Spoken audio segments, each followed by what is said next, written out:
Hello everyone, welcome back to this channel. In this video, I'm going to show you how to set duration for make a video on a TikTok apps.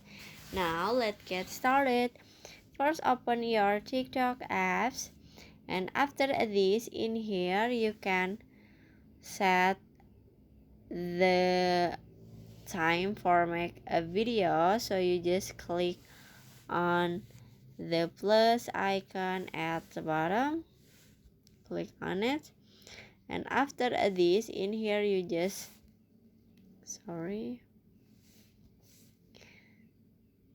okay, and in here you just click on the camera at the bottom,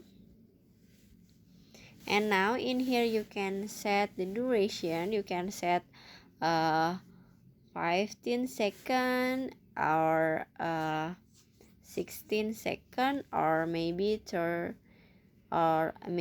minutes. You can choose that you want. You can just swipe left or right like this. Okay, and after this in here you can add your video at the bottom, or you can record in here, this one. So that's how to set duration for make a video on TikTok apps.